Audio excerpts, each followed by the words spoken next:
Student, इसके पहले वाले वीडियो में हमने डिस्कस किया था कि किसी भी linear equation in two variables के प्रॉब्लम्स को हम अलजेब्रिकली और ग्राफिकली कैसे रिप्रेजेंट कर सकते हैं, वो हमने सीखा।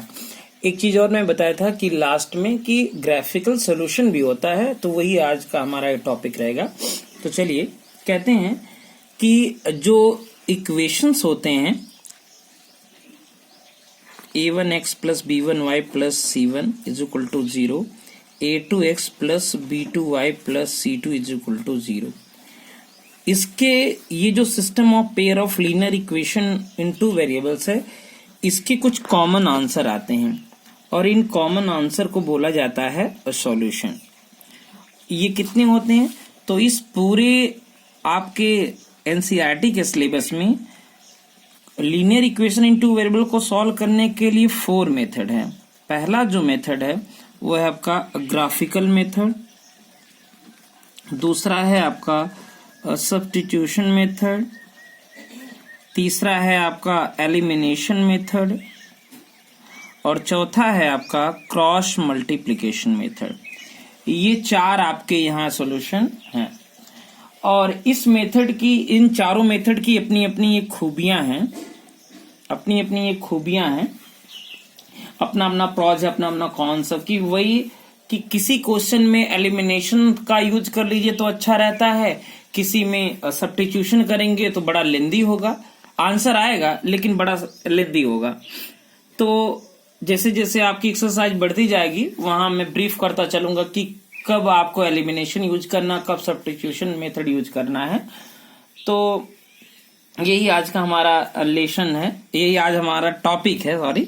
तो पहला जो हमारा टॉपिक है वो है ग्राफिकल मेथड।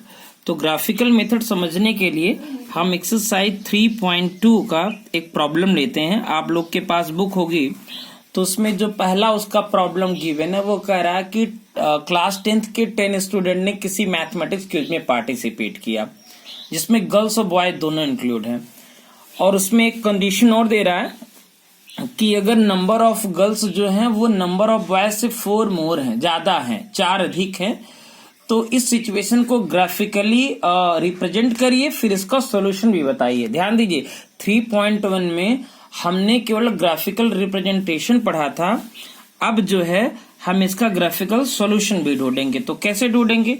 तो इन्होंने कहा था कि 10 स्टूडेंट हैं क्लास 10th के, तो लेट द, इसका सॉल्यूशन ढूंढते हैं। एक्सरसाइज 3.2 का फर्स्ट क्वेश्चन आपके पास एक बुक होगी तो उसका फर्स्ट क्वेश्चन है let the number of boys, हमने बॉयज का जो नंबर कंसिडर किया x और गर्ल्स का जो नंबर कंसिडर कर लिया वो y। 10 स्टूडेंट पार्टिसिपेट करें तो अकॉर्डिंग टू क्वेश्चन केस 1 आप लिख सकते हो कि x प्लस वाई यानी number of girls and number of boys equal to 10। ये आपका इक्वेशन हो गया 1। एंड ऑल्सो केस 2 में क्या करा कि जो गर्ल्स है वो बॉयज से 4 मोर है, मतलब y is equal to x plus 4, तो इसको ऐसे लिखा जा सकता है x minus y is equal to -4, और ये हो गया इक्वेशन 2। तो ये जो हमारा ये अब दोनों जो हमारा प्रॉब्लम है, ये वर्ड प्रॉब्लम है, अलजेब्रिकली फॉर्म में कन्वर्ट हो गया, अलजेब्रा में हमने कन्वर्ट कर दिया। लेकिन यहां अब इसका सॉल्यूशन चाहिए और वो भी ग्राफिकल सॉल्यूशन। तो ग्राफिकल सॉल्यूशन फाइंड आउट करने के लिए हम दोनों पॉइंट से दोनों इक्वेशन से जो अलजेब्रिकली फॉर्म में कन्वर्ट हो चुके हैं उनसे सॉल्यूशन ढूंढेंगे, और ऐसा काम हमने 9th में किया भी है। तो x plus y is equal to 10। अगर इस इक्वेशन का हम सॉल्यूशन थोड़ा सा यहां करते हैं अलग से कि मेरे पास 2 इक्वेशन बने, x plus y is equal to 10 और दूसरा बना है x minus y is equal to -4। अब इसके सॉल्यूशन ढूंढने हो तो एक आपको सिंपल आइडिया मैं बता दे रहा हूं कि एक बार x को 0 कर लीजिए तो y की वैल्यू 10 आ गई, और एक बार y को वैल्यू 0 कर दो तो x की वैल्यू मिल गई। ठीक है ना? तो ऐसे कर लिए। यहां भी आप वही करेंगे कि एक बार x, इन दोनों का 2 अलग अलग सॉल्यूशन फाइंड आउट करेंगे। तो x की वैल्यू यहां मैंने 0 रख दिया तो y की वैल्यू 4 आ गई, और y की वैल्यू मैंने 0 रख दिया, y की वैल्यू 0 रख दिया तो x की वैल्यू -4 आ गई। ये मेरे पास पॉइंट्स मिल गए।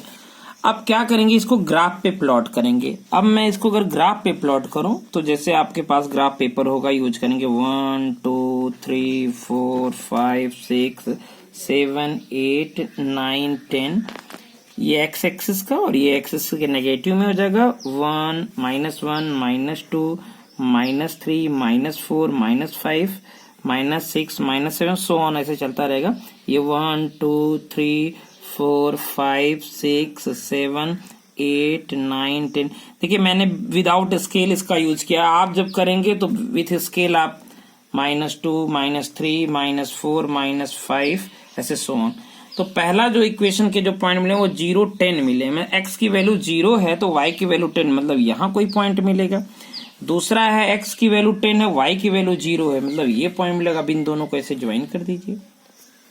दूसरे इक्वेशन के पॉइंट को x की वैल्यू 0 है तो y की वैल्यू कितनी है 4 मिल रही, मतलब ये कुछ ऐसा दे रहा है, ये यहाँ मिल रहा है आपको।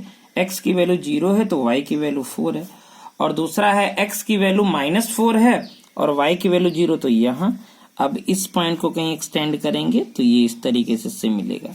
अब देखिए ये ग्राफ को, यानी ये दोनों लाइन जिस पॉइंट पे एक दूसरे को इंटरसेक्ट करती हैं वही पॉइंट इसका सॉल्यूशन होगा। और देखिए मैंने स्केल का यूज नहीं किया, तब भी कुछ दिखाई पड़ रहा होगा कि ये जो आपका जो सॉल्यूशन मिल रहा है वो मिल रहा है 3,7, यानी इस पॉइंट पे ये दोनों इंटरसेक्ट करते हैं। तो जो पहला सॉल्यूशन होगा वो x की वैल्यू होगी और जो दूसरा सॉल्यूशन होगा वो y की वैल्यू होगी। तो इसके सॉल्यूशन क्या हो गए, x = 3 y = 7। ये था ग्राफिकल